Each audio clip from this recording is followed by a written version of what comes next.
Welcome to the Outthinker podcast. Each week, we talk with forward-looking strategists and innovators that are challenging the status quo, leading the future of business, and shaping our world. I'm your host, Kyan Krippendorf, founder of the Outthinker Strategy Network.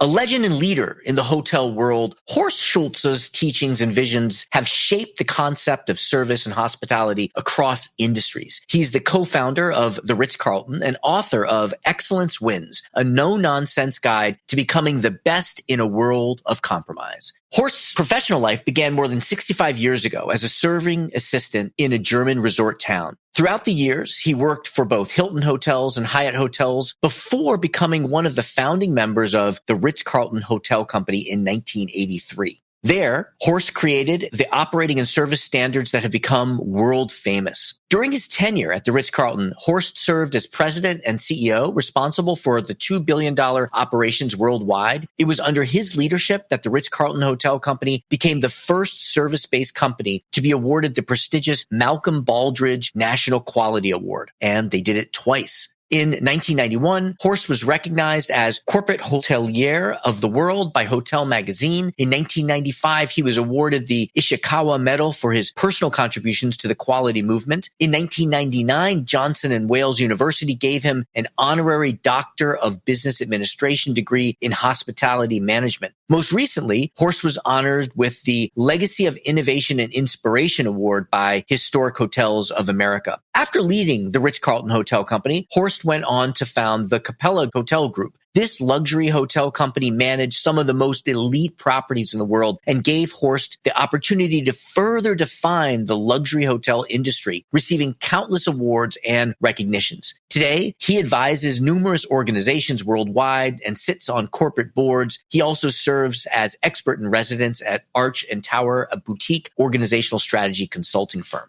In this episode, Horst shares with us how he built the culture behind the top-rated luxury hotel chain in the world, Ritz-Carlton, and then did it again with Capella. He offers several immediately actionable practices you can put in place to directly shape and manage your organization's culture. Why he believes you can transform culture within just a year, and the first steps to take along that path. Ladies and gentlemen, Horst Schulze.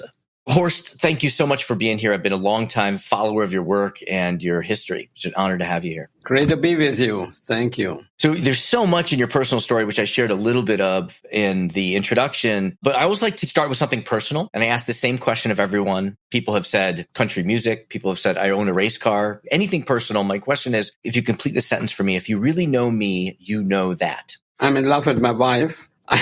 I'm German. I have 4 daughters, which is not easy, etc., etc. Gotcha. Nothing very special. I'm a hotelier. Yes. I love work. I love the life. And I'm nearly 84 years old. Wow. You're not slowing down either. It's awesome.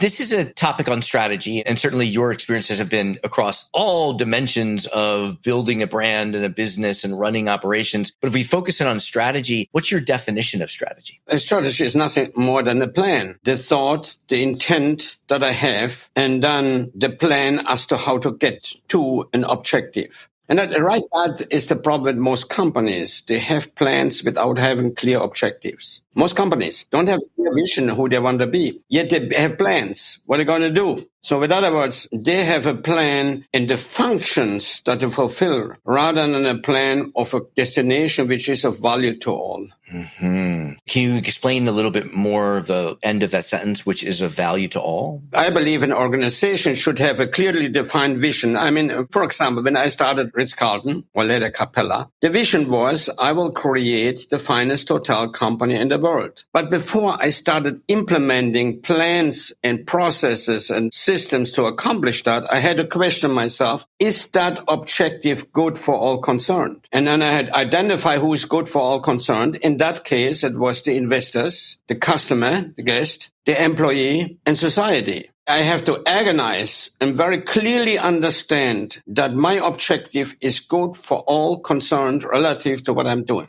If I can determine that, then I have to create processes without compromise to accomplish this. Because if I compromise the least, I'm going against one of my constituencies where I'm responsible for. And you don't have a hierarchy of those stakeholders. No, there's no hierarchy. It has to be good for all concerned, clearly. It cannot go against one or the other. So how was creating Ritz-Carlton, for example, when you thought about society and employees, how did that influence your design of the business? After I do that, by the way, you don't hire employees anymore for a function. Rather, you hire them to join your objective and your motives. For example, for the employee, clearly, if we become the finest in the world, we are defining everyone in the organization as fine employees. Great volume. We also will grow, which gives them opportunity. We also have more guests, which gives them more opportunity, more income. So I really broke it down very carefully. I didn't say only, oh yeah, it's good for the employee. I didn't do that. I agonized about it. Where is it good? What is it good? Am I living up to all of it? And after I know that, I can invite people to join the objectives, give them the motive of the objectives. So with other words, it's not only anymore fulfilling a function, but joining something. I believe it's a problem that we have as companies. We hire people to fulfill a function, but we're hiring human beings. The chair on which you're sitting is fulfilling a function, by the way.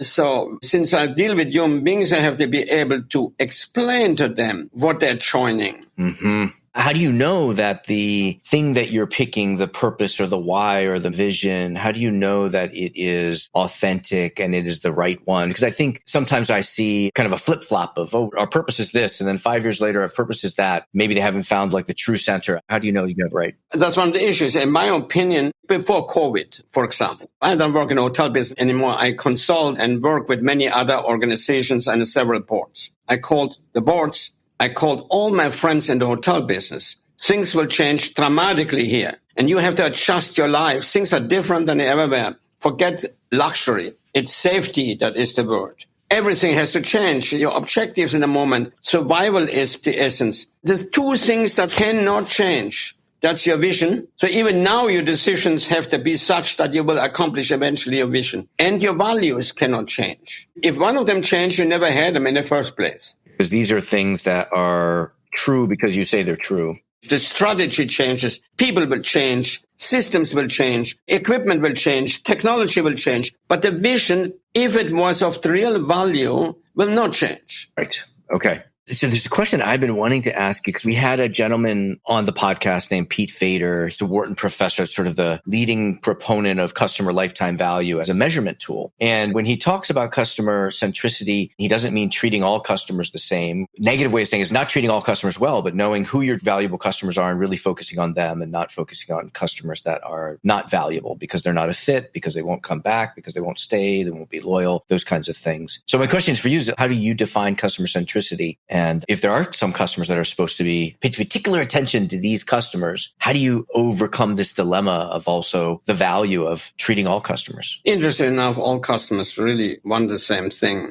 So your process and your system are established to serve the market. If I'm a good business, I understand my market and I understand the ultimate expectation the market has from me, from my product. And then, of course, in addition, I have to individualize. That's the market. Now, in addition, I have to individualize to what every customer that exists, including the one that's very important. That's an individualization of somebody. Look, we cannot kid each other. We say all customers are equal, but some are more equal than others. Let's be honest, because if I'm dealing with somebody who has control over thousands of meetings every year that can all my hotels, I obviously pay a little bit different attention to them and make a little bit more sure. But the system overall should be such that I'm making sure that everybody is well. For example, I insisted that we have a system, and we had eventually, where I would be fully certain that every one of my guest rooms are the cleanest in the world, period.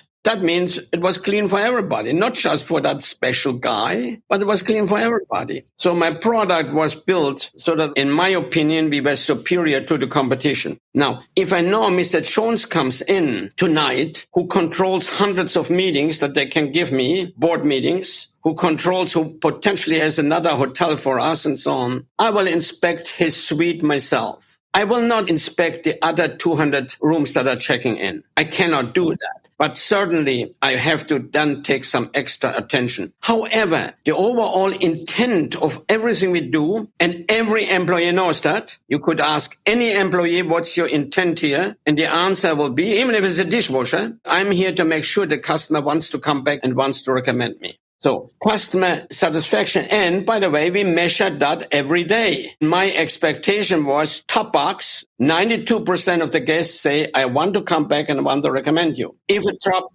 under 92%, I interceded. That's market oriented. Of course, there is some uniquenesses, and if I know that Mr. Jones, who is important, comes into town and I know he likes chocolate cookies, I make sure he has them. But if I know of anybody else what they like, I make sure that too. Got it. Yes. So what I'm kind of hearing is maybe a simplification is once they're in the hotel, we treat everyone the best possible with the resources that we have. Best possible. Every employee knows, look at the front desk, you're not there to check them in. You are to convince them because how you check them in, how you relate, you convince them that they want to come back because of you. Every single employee understands that. It is repeated every 20 days. We discuss that issue with every employee in the organization. Yeah, I'd love to go there because, you talk about the importance of repetition and you have a remarkable track record. How do you create even a moment where every employee knows what that intent is? Some of our members run organizations that have fleets of people that clean airplanes and clean toilets and park cars, like tens of thousands of people. And for them to be able to infuse a common intent, I think that seems impossible. So what are the tips to creating such a strong culture? Well, it starts already in hiring, in selection. There are 4 areas where you impact that you have to manage right and lead right. One is selection.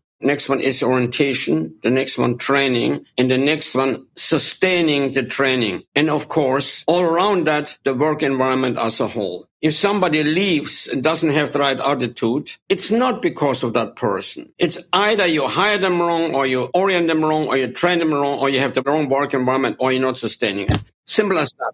The messages have to be ongoing. The message we use in selection and the first day of work, that's a key element. What happens the first day of work? The employee comes to work and they get told what the rules and regulations are. And then the manager makes the pathetic team speech. We're a team here, blah, blah, blah. And every company does it. But a team is a group of people who have a common objective. But you're not sharing the objective. You're just saying we're a team. If you don't have a common objective, you're not a team. We make those silly rules and regulation and paperwork and everything the first day. And then we turn over Bill, the new waiter, to Joe, the waiter that is there already 9 months, and say, work with Joe. He knows the ropes.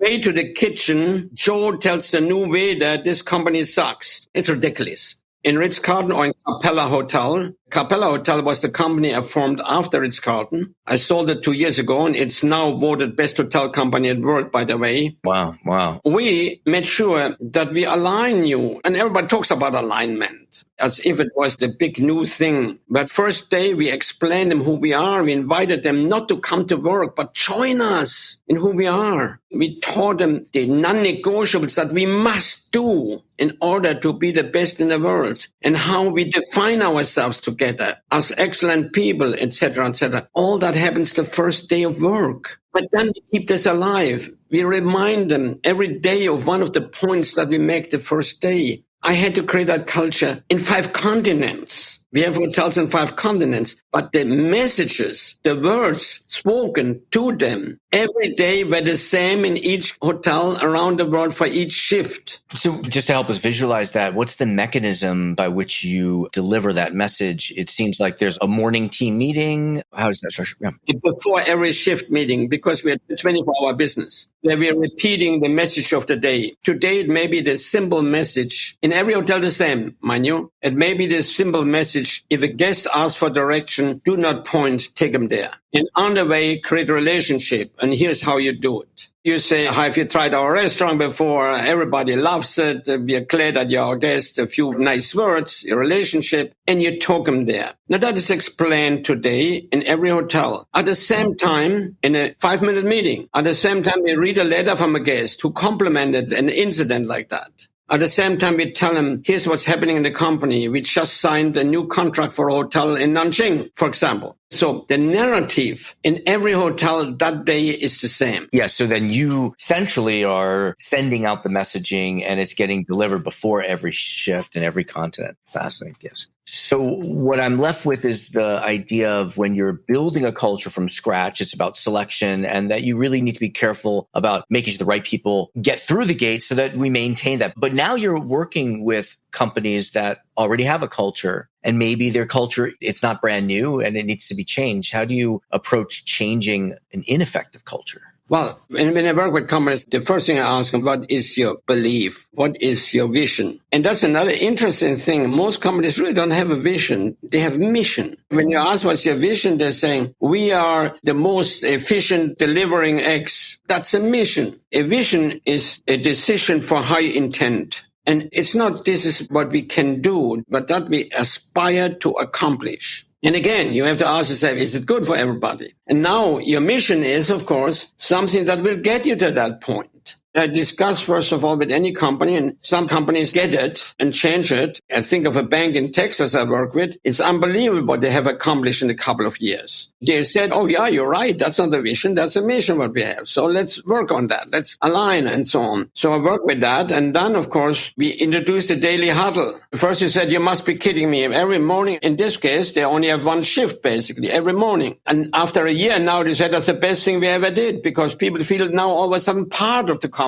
because they're informed, get connected, etc. So I look at those steps and then, of course, look at details in the organization. What's the employee turnover? Why is the turnover there? And it has to be, again, in one of those areas. In one company, we called it 200 employees that left over the last year. We called them what they really left. The company said they all left for money. It turned out only 6 left for money. So we now said, okay, now we had a detail as to why they actually left. So we tweaked the thing and we brought our employee turnover from 36% to 14%. That's dramatic. That means millions. So those are the things. And when you go into those changes, the culture changes. And how long does it take for someone to cause a culture change? Here's the thing. It can be done in a year if the company assigns somebody who actually is able to apply what is being done. I cannot implement everything. I can work with somebody. And for instance, one company assigned a regional president to me. Things happened. Another company assigned an intern. Right. You need someone that has influence relationships, understands how things work. Got it. Excellent. It's amazing. I dealt with somebody a couple of years ago during COVID, but I went there and spoke to the key staff one day, and they actually took it and applied. Sometimes I have to keep on working and pushing and become more detailed. But we looked at an overall, and I'm amazed, and I talked to others, and nothing has happened. Yeah, I remember hearing Michael Eisner when he was the CEO of Disney. He tells the story of that people come to Disney to learn about the culture, and he didn't want to tell them any of their secrets. When he got there, he said, we got to stop teaching people, and all you have to do is just paint the walls every night. That's what he summarized it to. But the person that works for him said, don't worry, they don't do it. They come here, they learn, but they don't do it. So many questions to ask, but I know that we don't have as much time ever as we would like to with you. I guess just one catch-all, and then I'm going to ask you how people can follow you or connect with you. But is there anything that I didn't ask of the 10 questions I didn't get to ask? Is there anything that you didn't get to say? Well, those conversations could go on forever. There is so much in work and in life that can be discussed. And the overwhelming issue for me relative to leaders of companies is to accept your role. We're not in Taylorism anymore, where we say, let them do, let them, we think they do. Accept that they're human beings that you deal with. To be fulfilled in life, human beings need to belong and need to have purpose. Why wouldn't we give them purpose? That's the vision. Or why wouldn't we do this as organization? And isn't it for us who lead those organizations the greatest honor possible to positively impact the life of others? And it's not just making a buck, making a dollar. I mean, somebody said to me, I go to work to make money. And that is no different than a wild animal foraging for food. We're human beings. Yes, we need that money for food and for life. But we're human beings. There has to be something higher. And Aristotle already said, human beings to be fulfilled need purpose and belonging. Why wouldn't we give it to them? And those are issues that really bother me and move me. The human beings around us. And like I said in the survey we made, they tell me they all left because of money. 6 out of 200 left because of money. 6. And the rest of them left because they didn't feel respected or they didn't feel part. They got their arms around who they were. And then we run around and say, we can't find our employees. I submit to anybody who doesn't have enough employees. There are plenty of people out there. The problem is they don't want to work for you. Yes, that's the truth. That's the truth. And I love this idea of also starting with that purpose that works for employees and customers and investors and societies and the world. It must. It must. So how can people follow you, learn from you, stay connected to you? Oh, just HorstSchulze.com. I'm LinkedIn. I'm not doing it. My daughter puts the LinkedIn stuff. I'm sometimes shocked what kind of a picture she puts there. Well, thank you for doing that. And thank your daughter for sharing you with us. And thank you for taking the time to be here and share your work with us. Thank you. Horst, it was so great seeing you. Delighted to be with you. Thank you to our guests. Thank you to our producers, Karina Reyes and Zach Nest, our editor, and the rest of the team. If you like what you heard, please follow, download, and subscribe. I'm your host, Kai-Han Krippendorf. Thank you for listening. We'll catch you next week with another episode of Outthinkers.